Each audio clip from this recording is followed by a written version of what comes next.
January is usually a really sleepy and pretty boring time in the housing market. But right now, housing prices continue to hit new highs and all sorts of crazy stuff is happening, which I guess should be expected. This is the 2020s after all, where nothing is as it used to be. So today we're going to talk about what is going on in the housing market and what you should be paying attention to as we head into this very unique and interesting year.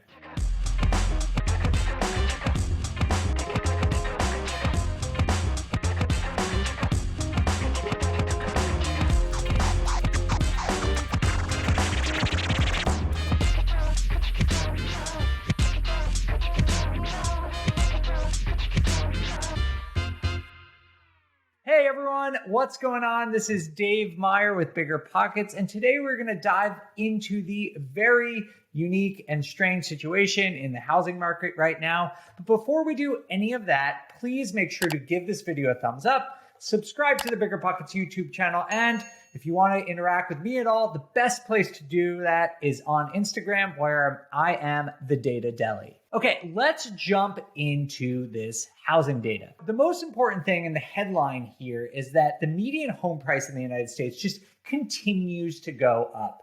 As of December, the median home price was about $383,000, which is up 15% year over year. Now, this is down a lot from the summer. And when I say down, I mean the year over year growth rate, because in the summer we were seeing 25% year over year growth rate, which is extremely high. But just for historical context, 15% year over year growth is still pretty insane. So it's not like we're seeing the housing market slow down. And this is really noticeable because usually the housing market does calm down over the winter. If you take a look at this chart from Redfin, you can see that there's clearly this pattern in the data, and this is known as annual seasonality. You see that the data usually bottoms out in January, and then it climbs and climbs and climbs up to June, where it usually peaks, sometimes June, maybe July, and then it slowly declines back to January again. But like I said at the beginning of the show, this is the 2020s and things are not what they used to be.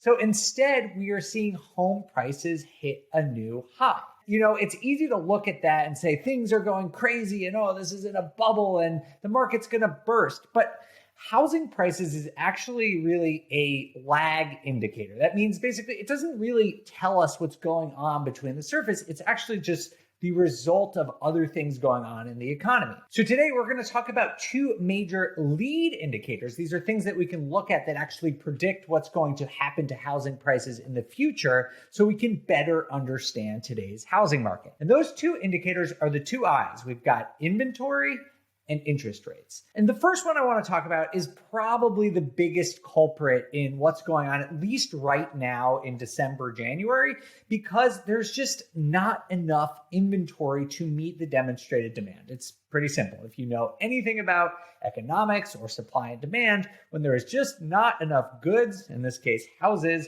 to meet demand, prices tend to go up. Now, there are a few ways to measure inventory, and the one I want to talk about today is known as active listings. And the definition of active listings is the amount of homes that for sale at any point in a given month. And as you can see at this chart here, active listings took a beating at the beginning of 2020, and they have not really recovered. And it's important to note that listings, just like home prices, they have this seasonality that we were talking about before.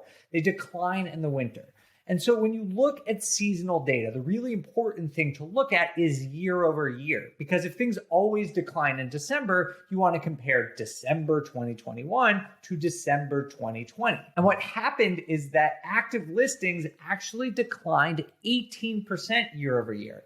And it's not like 2020 was a particularly good year for housing inventory. So we're seeing declines from 2020, which was already not a very good year. So simply put, unfortunately, there's just not enough property owners putting their properties up for sale. And that leads to an increasingly hot housing market. I should mention that this might just be temporary and something around the holidays or because Omicron is really impacting the economy right now. But I should mention that experts are predicting an increase in inventory in 2022. And there are two major things that are causing those predictions. The first is that competition for homes is actually declining, which is kind of weird. I don't fully understand why in a market where there is very little inventory, competition is coming down. But when you look at the major indicators of competition, like days on market and the list to sales ratio, they're declining, meaning that there are less bidding wars and people are not paying as much over asking as they were before. Now, don't get too excited. People are still paying over asking, but by less. So with declining competition, it is theorized that more people might put their home on the market. And if you're wondering why that is, I totally understand. It's kind of counterintuitive. But what it means is that when a lot of people are thinking about selling their home, they're like, where am I going to live next? I don't want to get into a bidding war. I don't want to sell my house just so that I can't find a place to live. But if competition comes down, it creates this sense of confidence for home sellers that they are going to be able to find somewhere to live. So that's one reason that inventory might recover in 2022. And the second is a boost from new construction.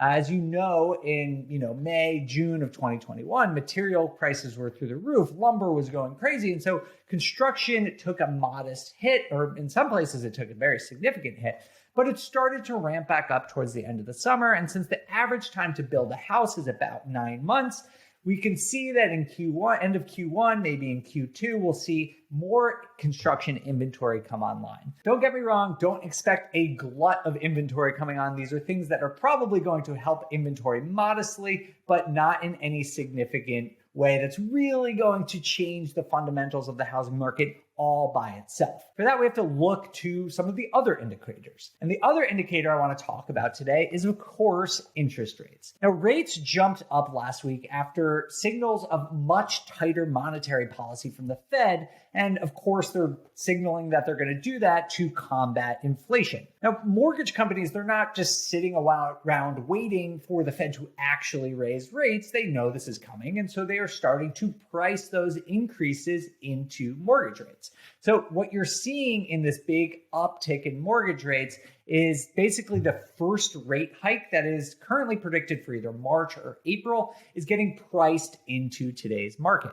But mortgage demand rose 1.4% last week, according to the Mortgage Bankers Association. While this seems sort of counterintuitive, like why would demand rise with rates? But it actually makes sense to me. Although inventory is down compared to last year, there is always a bounce back in inventory following the holidays. So more people are putting in offers. And the way that the Mortgage Bankers Association measures demand is just how many people apply for purchase mortgages. The second thing is that people really want to lock in low rates. Rates are starting to climb. They're probably going to climb throughout 2022. And people want to lock in these really low rates. They are historically low. Basically, this fear of increased rates is probably going to actually surge homebuyer demand in the coming months, which is only going to exacerbate this unbalanced housing market.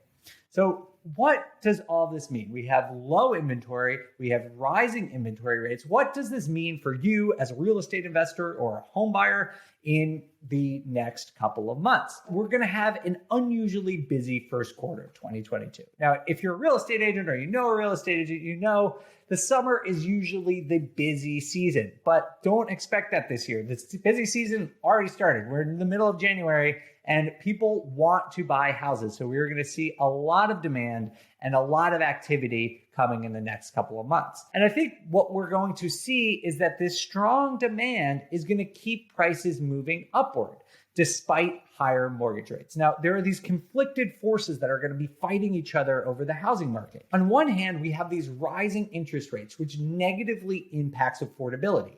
When prices go up and homes are less affordable, usually that declines demand. But we are also seeing people's fear of interest rate hikes spike demand. And so these are going to be battling each other out. And honestly, my take is that rates are not rising enough to negatively impact demand, and we're going to still see really strong demand at least for the next couple of months. Second, keep in mind that interest rates are still historically low, and I know a lot is being made, and I'm talking about it, about interest rates rising, but think about this in a long-term historical context, because if you are investing with a long time horizon, which you should be, locking in rates anywhere in the threes is going to be incredible in the long run. If you talk to people who have been investing for a long time, I've been doing it about a decade, and I have only recently seen mortgage rates in the threes, but talk to someone who's been doing this for 2 or 3 decades, and they will beg you to lock in an interest rate of 3% or somewhere around 3 or 3.5%, because this just doesn't happen. It's never happened in US history. So people who understand that are still going to be wanting to buy houses, because even though rates are going up, they are still incredibly, incredibly low. And the third thing I want to mention here about these takeaways is to get back to a healthier, more balanced market, we need one of 2 things to happen. People are always wondering, when are housing prices going to come down, or when are we going to get back to the 3 to 4% appreciation rates that are typical for the housing market? And the 2 things that need to happen is either we need to see inventory increase or buying demand to drop off. And while we will probably see inventory increase over this year and net higher interest rates might drop down demand, I don't really see either of these things happening, at least in the next few months. Not in Q1. We'll reassess next month. I'll come back to you with another report, but I just don't see this on the immediate horizon. I do think, later in 2022 is another question. Again, I don't really see a crash, but I do think we could approach a more balanced market later in 2022, but just not right now.